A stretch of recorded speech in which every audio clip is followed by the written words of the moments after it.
এটা দেওয়ার পরেও পরে উপর থেকে 3 তলা থেকে বলতেছে যে ভোট দেওয়া হয়ে গেছে, 37 নম্বর ভোট দেওয়া হয়ে গেছে। প্রশ্ন হলো 37 নম্বর ভোট দেওয়া হবে কিভাবে, কে দেবে? আর সেটা তো অবশ্যই তদন্ত হওয়ার দরকার। হিন্দুদেরকে ঢুকতে দেওয়াই হবে না কেন? আমরা আমাদের অধিকার নাই? আমরা ছেলে মেয়ে বাড়িতে রেখে আসছি না ভোট দেওয়ার জন্য? আমাদের ইচ্ছে মতন আমরা ভোট দিব? আমরা তো মানুষ না, আমরা মানব না? দেশের প্রধান এবং মুক্তিযুদ্ধের নেতৃত্ব প্রদানকারী দলটিকে ক্ষমতাচ্যুত করে দলের প্রধান শেখ হাসিনাকে দিল্লিতে রেখে আসা হয়েছে সামরিক বিমানে করে। অবৈধ ক্ষমতা দখলকারী ইউনূস সরকার একটি সাজানো নির্বাচন করতে গিয়ে এখন লেজে গোবরে অবস্থায় পড়েছে। দেশের দ্বিতীয় প্রধান রাজনৈতিক দল বিএনপিকে বাধ্য হয়ে ইউনূসের সকল অনৈতিক কাজে সমর্থন দিতে হয়েছে টিকে থাকার স্বার্থে। এমনকি তারেক রহমানের দেশে ফেরার জন্য ইউনূস সরকারকে মুচলেকা দিতে হয়েছে। কিন্তু বিশ্লেষকরা মনে করেন যে তারেক রহমান শুধু ইউনূস নয়, আন্তর্জাতিক বিভিন্ন শক্তিশালী মহলের কাছে মুচলেকা দিয়ে তবেই দেশে ফিরেছেন। বিশেষ করে তার বিরুদ্ধে থাকা 21শে আগস্ট হত্যা মামলায় যাবজ্জীবন কারাদণ্ডের রায়, 10 ট্রাক অস্ত্র মামলায় কারাদণ্ডের রায় এবং একাধিক দুর্নীতি মামলার প্রমাণাদি দিয়ে তারেক রহমানকে মূলত ব্ল্যাকমেইল করছে ইউনূস সরকার। তার প্রমাণও পাওয়া যাচ্ছে। কিন্তু যদি সত্যি 12ই ফেব্রুয়ারির নির্বাচনে বিজয় লাভ করেন, তাহলে তারেক রহমানকে সবার আগে যে সিদ্ধান্তটি নিতে হবে তা হলো সসম্মানে আওয়ামী লীগকে বাংলাদেশের রাজনীতিতে ফিরিয়ে আনা। এর কারণ শুধু এটা নয় যে তিনি দেশের প্রধানমন্ত্রী এবং ক্ষমতাসীন দলের প্রধান। শেখ হাসিনাকে যদি জুলাই সন্ত্রাসের দায়ে দোষী সাব্যস্ত করা হয়, তাহলে তারেক রহমানকেও 21শে আগস্ট কিংবা 10 ট্রাক অস্ত্র মামলায় একই রকম শাস্তি ভোগ করতে হবে, যদি আমরা দেশে আইনের শাসনের কথা বলতে চাই আর কি। ফলে তারেক রহমানের হাতে যৌক্তিক কোনো কারণ নেই শেখ হাসিনাকে বা আওয়ামী লীগকে দেশে ফিরিয়ে এনে রাজনীতি করতে না দেওয়ার। যতই তিনি নির্বাচনের আগে বলুন না কেন যে জনগণ চাইলে শেখ হাসিনার সন্তানরা রাজনীতি করতে পারবে, শুধু সন্তানরা নয়, শেখ হাসিনাও দেশে রাজনীতি করতে পারবেন। আসলে পারবেন বলছি কেন, তিনি তো এখনো দেশের রাজনীতিটাকে জিন্দা রেখেছেন।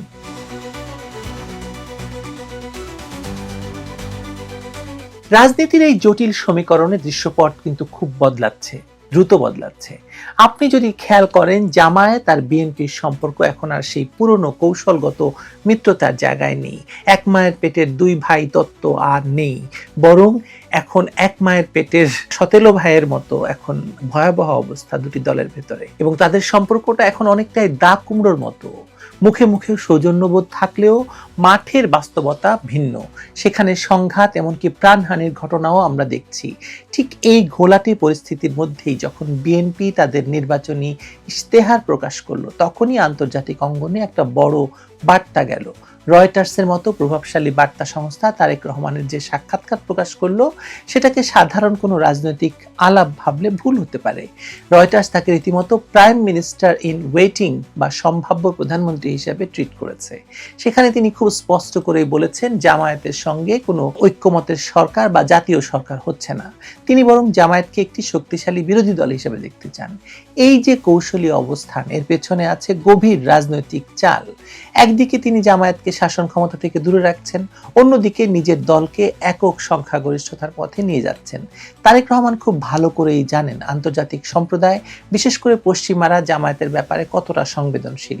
তাই তিনি যখন বলেন না ভারত না চীন, সবার আগে বাংলাদেশ, তখন বোঝা যায় তিনি পুরনো ভারত জুজু বা চীনের নির্ভরতা কাটিয়ে একটা ভারসাম্যপূর্ণ পররাষ্ট্রনীতির ইঙ্গিত দিতে চাইছেন। তবে এই নির্বাচনের মাঠে ভারত কার্ড খেলাটা বেশ জমে উঠেছে। 24-এর ভয়াবহ পট পরিবর্তনের পর আওয়ামী লীগের একটা বড় অংশ ভারতে আশ্রয় নেওয়ায় রাজনীতির মাঠে ভারত প্রসঙ্গটা খুব স্বাভাবিকভাবে ফিরে এসেছে।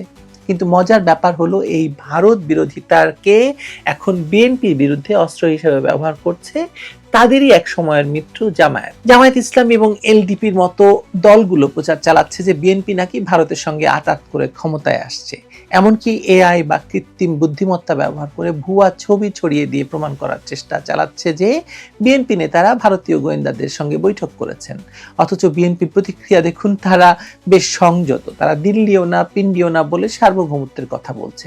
আসলে ডোনাল্ড ট্রাম্পের এই নতুন বিশ্ব ব্যবস্থায় যখন এক মেরুর দাদাগিরি শেষ হয়ে বহুমিরুর রাজনীতি শুরু হয়েছে, তখন অন্ধের মতো কোনো দেশের লেজুর বৃত্তি করাটা যে আত্মঘাতী সেটা হয়তো বিএনপি নেতৃত্ব অনুধাবন করতে পেরেছে। এখন প্রশ্ন হলো, এইসব সমীকরণের মাঝে আওয়ামী লীগের ভবিষ্যৎটা কি? দলটির সমর্থকরা হয়তো জয়শঙ্করের আমেরিকা সফর বা ভারতের নাড়াচাড়া দেখে আশায় বুক বাঁধছেন যে দিল্লি আছে তাদের পাশে, কিন্তু বাস্তবতা হলো এবারের তাদের যে পতনটা হয়েছে 2024 সালে, এটা অতীতের মতো নয়। 75-এর পর আওয়ামী লীগ যখন ঘুরে দাঁড়িয়েছিল তখন তাদের সঙ্গে তরুণ প্রজন্মের একটা বিশাল অংশের আবেগ ছিল। মাওলানা ভাসানীর মতো নেতা ছিলেন কথা বলার জন্য মাঝে মাঝে, কিন্তু গত 15-16 বছর দলটি নিজেদেরকে কিছুটা হলো জনবিচ্ছিন্ন করেছে, আর এখন সেই আবেগটাকে তারা কাজে লাগাতে পারছে না। আর ওদিকে আমেরিকা থেকে আসা আলী রিয়াজের মতো বিশ্লেষকরা তো বলেই দিচ্ছেন যে আওয়ামী লীগকে ফিরতে হলে আগে ক্ষমা চাইতে হবে। মানে কার কাছে ক্ষমা চাইবে, কিসের জন্য ক্ষমা চাইবে, সেটা অবশ্য বড় প্রশ্ন। নেতৃত্বের কাঠামো বদলাতে হবে নাকি, এবং বিচারের মুখোমুখি হতে হবে। কিন্তু দলের নেতারা, আওয়ামী লীগ মনে করছে যে তাদের আসলে সময় এসেছে দেশে ফেরার জন্য। একথা আমি এর আগের একটি ভিডিওতে বলেছি। মাঠের কর্মীরা এখনো হতাশ, ভয়াবহ অবস্থার ভেতরে আছে, আর তারাও মনে করছে যে হয়তো নির্বাচনের পর পরিস্থিতি বদলাবে। রাজনীতির মাঠে শেষ কথা বলতে তো কিছু নেই, আমরা জানি। এটা তারেক রহমানের বাবাই বলে গেছেন। তারেক রহমান বা বিএনপি যদি ক্ষমতায় এসে সুশাসন দিতে ব্যর্থ হয়, যদি মানুষের প্রত্যাশা আর প্রাপ্তির ফারাক আকাশচুম্বী হয়, তখন সেই ক্ষোভের সুযোগ আওয়ামী লীগ তো নিতেই হবে আওয়ামী লীগকে। বাংলাদেশের মানুষের একটা চিরায়ত স্বভাব হলো, যারা নিপীড়িত হয় তাদের প্রতি একটা সহানুভূতি তৈরি হয়। আজ যারা শাসক, কাল যদি তারা শোষক হয়ে ওঠে তবে ইতিহাস মোড় নেয়। তারেক রহমান সম্ভবত এই সাইকোলজিটাও বোঝেন, আর বোঝেন বলেই রয়টার্সের সাক্ষাৎকারে আওয়ামী লীগের ফেরার পথটা পুরোপুরি বন্ধ করে দেননি, বরং সিদ্ধান্তের ভার জনগণের উপর ছেড়ে দিয়েছেন। কিন্তু জনগণ তো সিদ্ধান্ত দিয়ে দিয়েছে ইতিমধ্যেই। জনগণ তো এখন বলে আগেই ভালো ছিলাম, মানে আওয়ামী লীগের শাসনামলেই ভালো ছিল। আর তারেক রহমান যা যা প্রতিশ্রুতি দিচ্ছেন তার সবগুলো আওয়ামী লীগ করে ফেলেছে। ফলে তারেক রহমান নতুন কিছু বাংলাদেশের জনগণকে দিচ্ছেন না। তিনি বুঝতে পারছেন যে আওয়ামী লীগ যা করেছে তা জনগণের জন্য ন্যায্য ছিল এবং জনগণের সেটা ন্যায্য পাওনা ছিল, এবং সেটা তিনি করতে চাইছেন। তিনি হয়তো আরো জানেন যে রাজনীতিতে প্রতিপক্ষকে নিশ্চিহ্ন করতে নেই, সে চেষ্টা তিনি করে ব্যর্থ হয়েছেন। 21শে আগস্ট ঘটিয়ে তিনি সেটা করতে গিয়ে ব্যর্থ হয়েছেন এবং সেটা ব্যাকফায়ার করেছে। হয়তো তিনি শিক্ষা নিয়েছেন। তার চেয়ে রাজনৈতিক দলকে বা প্রতিপক্ষের দলকে দুর্বল করে রাখা ভালো। যদি ফিরিয়ে আনায় তারেক রহমান ভূমিকা রাখেন, তাহলে আওয়ামী লীগ তো তারেক রহমানের কাছে একটু কৃতজ্ঞ থাকবেই, তাই না?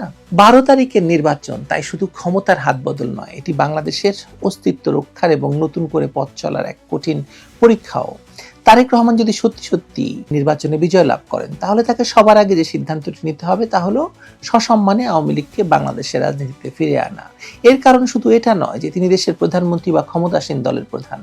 শেখ হাসিনাকে যদি জুলাই সন্ত্রাসের দায়ে দোষী সাব্যস্ত করা হয়, তাহলে তারেক রহমানকে 21শে আগস্ট কিংবা 10টা অস্ত্র মামলায় একই রকম শাস্তি ভোগ করতে হবে, যদি আমরা দেশে আইনের শাসনকে প্রতিষ্ঠিত করতে চাই। এখানে একটা গভীর রাজনৈতিক বাস্তবতা কাজ করছে। বাংলাদেশের রাজনীতিতে সব বা কিছুই নয়, এরকম ব্যাপারটা অনেক দিন ধরে বিরাজ করছে। একটি দল ক্ষমতায় গেলে অন্য দলকে সম্পূর্ণভাবে নিশ্চিহ্ন করার চেষ্টা চালায়, কিন্তু রাজনীতির চক্রাকার প্রকৃতি এবং জনমতের পরিবর্তনশীল ধরন বিবেচনায় রাখলে এই কৌশল কখনো দীর্ঘমেয়াদী স্থিতিশীলতা নিশ্চিত করতে পারে না। তারেক রহমানের হাতে যৌক্তিক কোনো কারণ নেই শেখ হাসিনা এবং আওয়ামী লীগকে দেশে ফিরে রাজনীতি করতে না দেওয়ার। নিজের রাজনৈতিক ভবিষ্যৎ সুরক্ষিত রাখতে হলেও তাকে একটি অন্তর্ভুক্তিমূলক রাজনৈতিক পরিবেশ তৈরি করতে হবে। কারণ জামায়াতের সাথে একা জোঝার মতো ক্ষমতা, মানে ধরুন এখনো তার দল যদি আসলে ইউনূসের সরকারের অংশ না হতো, ইউনূসের বিরোধী হতো, তাহলে কিন্তু এই নির্বাচনে তিনি হয়তো জয়লাভ করতে পারতেন না, অংশগ্রহণ দেশেই ফিরতেই পারতেন না, তাই না? ফলে তাকে সিদ্ধান্ত নিতে হবে যে জামায়াতের মতো একটি শক্তির সাথে যুঝতে হলে তিনি একা পারবেন না। এই কথা আমি বহুগুলো ভিডিওতে বলেছি। যেখানে সব দল তাদের মতো করে রাজনীতি করার সুযোগ পায়, এরকম একটা পরিস্থিতি তাকে সৃষ্টি করতে হবে। এটি গণতন্ত্রের মূলনীতি এবং এর বাইরে গিয়ে কোনো টেকসই সমাধান সম্ভব নয়। আর আন্তর্জাতিক রাজনীতির মাত্রা বিবেচনায় রাখলে বিষয়টি আরো স্পষ্ট। যুক্তরাষ্ট্র, ভারত, চীন সহ বিশ্বের প্রভাবশালী শক্তিগুলো বাংলাদেশের স্থিতিশীলতা চায়। একদলীয় আধিপত্য বা রাজনৈতিক সহিংসতা তাদের কারোরই স্বার্থে নয়। বিশেষ করে ভৌগোলিক অবস্থানের কারণে বাংলাদেশের স্থিতিশীলতা পুরো দক্ষিণ এশিয়ার নিরাপত্তার সাথে যুক্ত। বাস্তব কথা হলো, আওয়ামী লীগের মতো শেকড়ের গভীরে প্রথিত একটি দলকে রাজনীতি থেকে স্থায়ীভাবে বিদায় করা সম্ভব নয়। তাদের রয়েছে কয়েক প্রজন্মের সমর্থক, মুক্ত মুক্তিযুদ্ধের ইতিহাস এবং দেশের প্রতিটি প্রান্তে ছড়িয়ে থাকা সাংগঠনিক শক্তি এবং দেশের যেদিকে তাকাবেন সেদিকে আওয়ামী লীগের হাতের ছোঁয়া আছে। এমনকি বর্তমান পরিস্থিতিতেও তাদের নীরব সমর্থকদের সংখ্যা অগণিত এবং তাদের ভোটের পাওয়ার জন্য মানে বিএনপি এবং জামাত উভয় পক্ষই এমন ভাবে হাত পেতে ভিক্ষা চাইছে, দেখলে লজ্জাই লাগে আসলে। তারেক রহমান যদি প্রকৃত একজন দূরদর্শী রাজনীতিবিদ হন তাহলে তিনি বুঝবেন যে আওয়ামী লীগের সাথে সহাবস্থানই তার নিজের এবং দেশের জন্য সবচেয়ে নিরাপদ পথ। প্রতিশোধ আর প্রতিহিংসা রাজনীতি শুধু দেশের অগ্রগতিকে ব্যাহত করে, নতুন সংকটের জন্ম দেয় এবং যে কারণে তিনি প্রায় 17 বছর দেশের বাইরে ছিলেন এই প্রতিহিংসা রাজনীতি করতে গিয়ে। সুতরাং তিনি হয়তো শিক্ষা কিছুটা নিয়েছেন যে দেশে এত বড় অর্থনৈতিক চ্যালেঞ্জ, বেকারত্ব আর দারিদ্র্য রয়েছে, সেখানে রাজনৈতিক অস্থিতিশীলতা একটি বিলাসিতা যা বাংলাদেশ আসলে অ্যাফোর্ড করতে পারে না, তারেক রহমানও পারবেন না। সুতরাং আওয়ামী লীগকে ফেরানো ছাড়া, তারেক রহমান হোক আর জামাত হোক, যেই ক্ষমতায় আসুক, তারেক রহমানকে ফেরানো ছাড়া কোনো গতি নেই আর কারো। ভালো থাকবেন সবাই।